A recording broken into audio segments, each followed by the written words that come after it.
do that this week, then we can do this, and then I can finally do tie-dye and painting. Yeah, painting. That's a good idea. Like murals or something. Yeah. And then music lessons very next week, which I need to talk to Michael about. Oh man, it's definitely going to be doing so much good stuff, man. So many theater workshops too. It's gonna be great. Hello, person who came in unannounced. What are you doing? I'm making a list. Yes, I can see that. But what's on the list? Wouldn't you like to know? Yes, Jackson. That's why I'm asking. But you don't seem too keen to give me an answer. Fine, I'm writing a list of fun things we're going to be doing at this, summer at Leaya's art camp, all right? Jeez. You seriously felt the need to not tell me that? Duh. Also, I just wanted to annoy you, and I'm not actually protective of this stupid list on a piece of paper. And it worked. So, mission accomplished. Can you remind me again why I'm friends with you? It's because of my irresistible charm. Okay. Anyway, Leaya is doing an art camp this summer for 2 weeks. 1 week is June 21st through the 25th, and the second week is July 19th through the 23rd. They've really broken up a lot of time frames so they can have a lot more people join, so it's going to be really exciting. Yeah. I've heard everyone talking about it. Yes. There's a lot of fun stuff planned. Hence why I'm making a list. Jeez, you need to keep up with things. It's so I can keep track of all the fun stuff, Isn't the camp almost filled up? Oh, yeah. So if anybody wants to register their kids, you need to act fast. They can register online at leaya.org. That doesn't sound like an ad. I don't know what does. It was a shameless plug. That sounds so addy. That's what a shameless plug is, Lorelai. You're right. Okay. Oh, and by the way, welcome to the Buzz. I'm Jackson. I guess this is a common theme. Hey, I'm Lorelai. We have some great stuff in store for the show today. Like, we have an interview with Chris Finney, a 2-time Grammy-winning audio engineer, as part of our local music spotlight segment.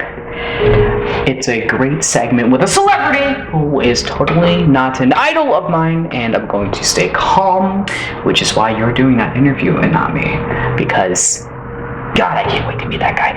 Anyways, we're also going to be talking about our building fundraiser and how it's been going. This and more is coming up on The Buzz, so stay tuned.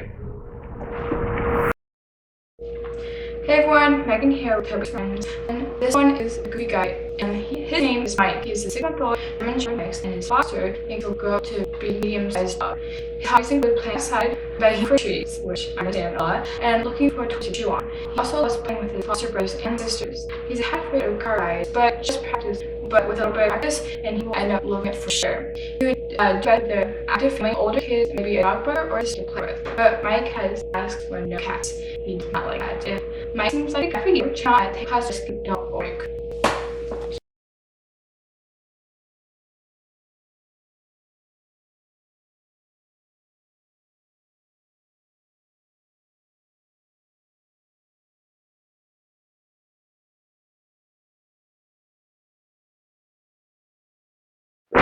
We are so very excited to have Chris Finney on the Buzz today. Thank you so much for coming on the show today. Absolutely. Thanks for having me. So, as we mentioned before, Chris is a 2-time Grammy Award-winning audio engineer. He's worked with some very notable groups, such as The Revivalists and B.B. King. That's quite a resume. What would you say is the key to success, and what steps have you taken to get to this point? Let's see. I think the key to success is paying attention and trying to figure out where you can be helpful in a situation, because a lot of people go in and they say, I want to be successful, and they go and impose themselves on a situation instead of stopping and listening and saying, what can I do to help? Because you think, I want to be the boss, I want to be Captain Kirk. It's like, not every spaceship needs Captain Kirk. Some need Mr. Scott, and some need Lieutenant Uhuru, and you need to go and do whatever job you need to do, and then you'll be best prepared for the job that you were supposed to do, if that makes sense. Yeah.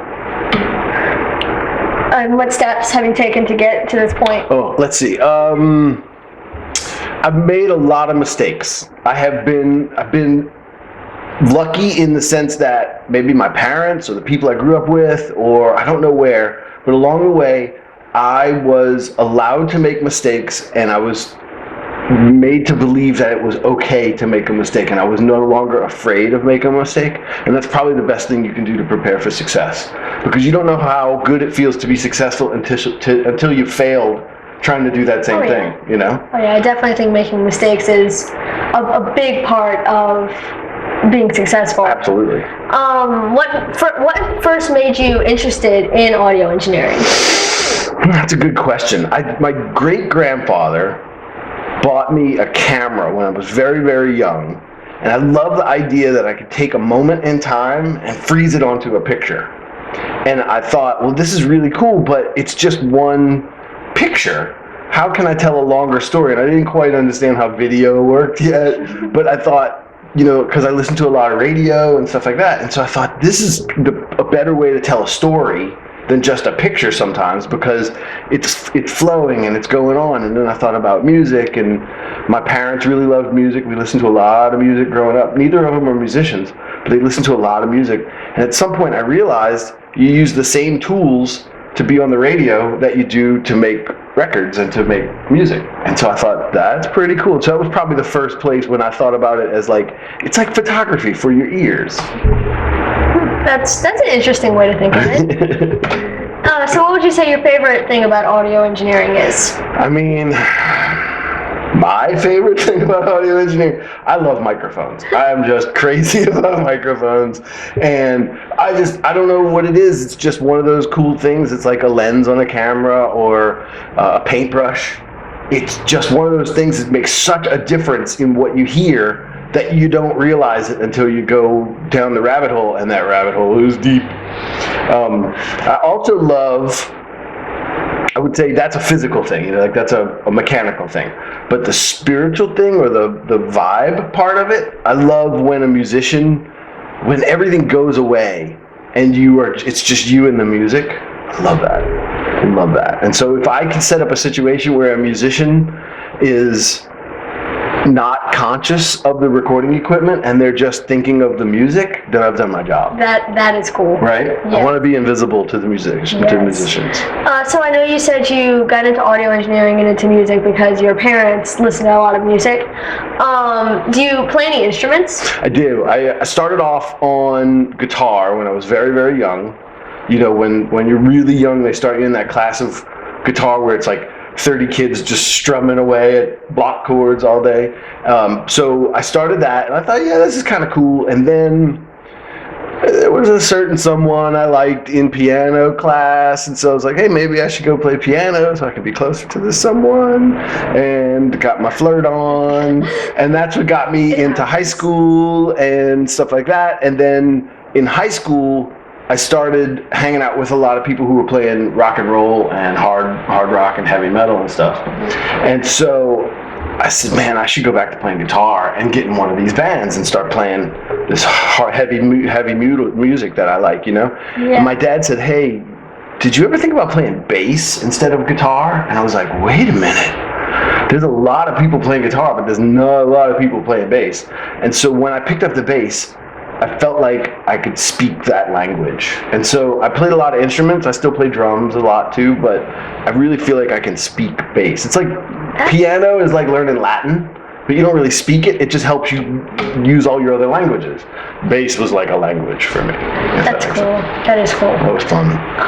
As we said before, you work with many musical groups and artists. Could you tell us of an interesting moment you've had with one of the artists that you've worked with? Let me think. Let's see. Sometimes I have a story that's really funny. That's kind of a fun take on it. But like, the interesting is when a musician gets caught up in the moment and the song is just flowing out. Because a lot of great songwriters like Bob Dylan and John Lennon, they both, I've read, said that when they write a great song, somebody asked them, hey, what did you think when you were writing that song? Both of them said something to the effect of, I was just the guy holding the pen. It's like I didn't, basically. Yeah, it flows through you, you know? And so I love those moments when you can watch a musician get taken over by the spirit. And it's like, whoa, just get out of the way. Something magical's about to happen. But I'll tell you a funny story.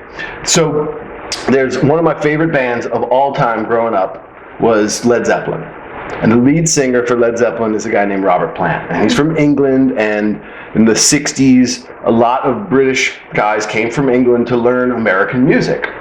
And the difference between Americans and Brits when it comes to learning music is that Americans are like, oh yeah, I heard that. And they'll listen to it a little bit, but when British guys listen to music from that era, they would go so deep, they would learn it like, you know when you go on Wikipedia and you just keep going and one thing connects to another and before you know it, you've been watching Wikipedia for like 2 hours? I've done that. Yeah. Well, that's how these guys were. And that's why when we started talking to Robert Plant, we realized this guy's like an encyclopedia. He knows music so deep, American music, better than us. And so he wanted to record with these old Cajun guys. And there was this old guy, Warren Storm, very famous old Cajun drummer. And Robert knew all of his music and he wanted to record. So we set up a situation where they could record together. And at one point, Warren Storm went outside away from the studio and he says, man, that Fred Zeppelin can sing. And I realized he thinks the guy's name is Fred Zeppelin. Robert Plant. And so we laughed about that for a little while, but you realize that he was really impressed at how much music he knew. It was like it's like, man, Fred Zeppelin knows a lot about music. He's so into so how much that he knows, and it's just, oh wow, Fred Zeppelin. That's Fred Zeppelin. Wow. No, the band was Led Zeppelin, not Fred Zeppelin, but whatever. Whatever.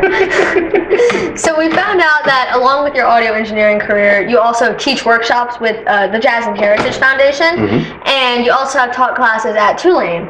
Is teaching something that you particularly enjoy? What got you into teaching? That's an interesting question. Yes, first off, I absolutely enjoy teaching. I love teaching because it's different than like being on stage. When you're playing in a band, you're not trying to give information to people, you're trying to give entertainment to people. And when you're teaching, you're trying to give information, but if you do it well, it's in an entertaining way. So it's a little bit like being on stage, but it's a fun opportunity to connect ideas to people who are curious about stuff. And so I love teaching because it helps me connect people who are curious about stuff with cool ideas. And I don't think any one teacher can teach you everything you need to know. I think the best teachers make you excited about learning some more about whatever that subject is. I agree. And as a teacher, I imagine that you have plenty of wisdom to spread. So, oh, yes. So what's some advice you could give to young musicians who want to make a career in music, whether performing, audio engineering, or even teaching music? So I would say, don't give up.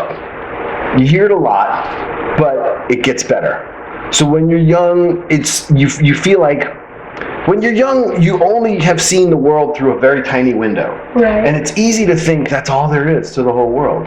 And the more years you live, the more you realize it's a very big world out there, and I was only looking through my very tiny window. Your very tiny window might be your neighborhood, it might be your city, it might just be the state you live in, or it might be the country you live in. When you start visiting other countries, you realize this window is a lot bigger than it really was. So it's hard when you're young to keep in perspective that the world is much bigger and there's more to it than this. The little drama of high school, the little drama of college, that's nothing compared to the big world. And so I would say patience is probably very important because when you're young, you want to grow up and you want to get older and you want to start doing adult things. And I can tell you the secret, when you get older and you become an adult, you wish you were younger and you wish you could do young things. So don't ever worry about what you're not. Worry about what you are and enjoy it and be patient because the things you want will come to you. Patience is a virtue. Absolutely. Well, speaking of advice, we have one more question for you. Okay. One that we ask every guest who comes on the show. It's my favorite question personally, and I know they love it too. If you could go back in time to the age of 16 and give yourself advice, what advice would you give it? That's a good question because I think about who I was at 16 and I think about who I am now, and here's the dirty little secret. You're the same person when you're 16. What you want to do is you want to try to make sure that when you're grown up and you're 46, the things that you thought were cool when you were 16 are still cool. You just want to not be afraid to say, this is cool when I'm 46, because you don't want it to think like, this is what a 16-year-old thinks is cool, because this is what a 46-year-old thinks is cool too, trust me. Yeah. Who cares? It's what you think is cool. That's right. Concentrate on what you think is cool and follow it. We used to joke and say, find what you love and hunt it down. It's not really that aggressive, right. but yeah, it's they make the joke. You hear the story all the time about if you have a job you love, you never work a day in your life. That's phony. That's phony baloney. Because work is work. You wouldn't be. You know what I mean? If it was not work, you'd be in bed sleeping. But if you do something you enjoy, you don't feel the burden of having to wake up and go to work, and it's like you're kind of excited to go to work. Even on a crummy day, you're like, well, I still get to mess with microphones. Even if the band is terrible, I still get to use cool microphones. Always the microphones. Guilty as charged. Well, thank you for that advice. It was great advice, and thank you again for coming on the show today. We have enjoyed having you, and we hope that we can see you again on The Buzz. I would be happy to be a guest anytime you want me. Hi there, everyone. We just wanted to take a quick moment to talk about a tragedy that has hit Liaya recently, and a tragedy that has really hit the world, honestly. A longtime friend of Liaya, a longtime friend of our director and founder, Miss Joni, and a longtime friend to our theater department and our community has died. Michael Martin died at the age of 63 on April 26th, and we are still in shock that he's gone. A lot of us. Michael Martin always seemed immortal to me. He was like, nothing could ever stop him from doing what he was passionate about. I swear, the man had like an endless, just bottomless supply of energy. Something that even surpassed my level of energy, and that's saying something. He would come into the studio and teach these workshops in such an extremely eccentric manner that he was like a completely different person in and out of theater. He helped us with a lot of productions too. He left quite a mark on a lot of people. You always left with some new interesting experience or more knowledge after he came and taught a workshop or helped out with a production, or even anytime you talked to him. He was actually going to come and help us with our upcoming theater production. Michael Martin had always something in the works, always talking about some plan or something that he was writing or something that he was participating in. Again, he had more energy than I could ever possibly understand. To try and count the amount of productions and shows and movies, it would be impossible, but we can all honestly say that no matter the role, he shined in it and made an impression. He left a mark on every single person he met and everything he did. And this is just proven by the amount of friends he's made, even especially on social media. I mean, there are people grieving right now for his loss who have never even met the man in person, yet have felt as if they've come to know him. He was as lively online as he was in person. It was such an honor to have actually known Michael and work with him. I mentioned before that he seemed immortal, and in truth he is. Even though he's no longer with us, his spirit will live on through every single person that he's touched with his words, with his eccentric personality, every single person that he's met. He will live through with the legacy, with the shows that he's performed or produced and written. Liaya will also be naming our theater the Michael Martin Memorial Theater in honor of him. And as proof of just how many lives he has touched. We thank you, Michael, for everything you've done for us and for everyone else around you. And we'll miss you.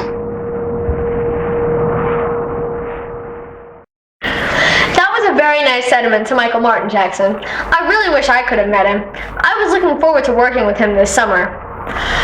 He was such an amazing man and such an amazing actor too. His dedication to becoming his characters was awesome. It was so cool just to watch him perform. The world has truly lost an amazing person. We have, but he will without a doubt live forever in everyone's memories. I mean, he is not forgettable at all. Well, it was a fabulous idea to name the theater after him. Now whenever we go in there, we'll remember him. The theater is very fitting for him.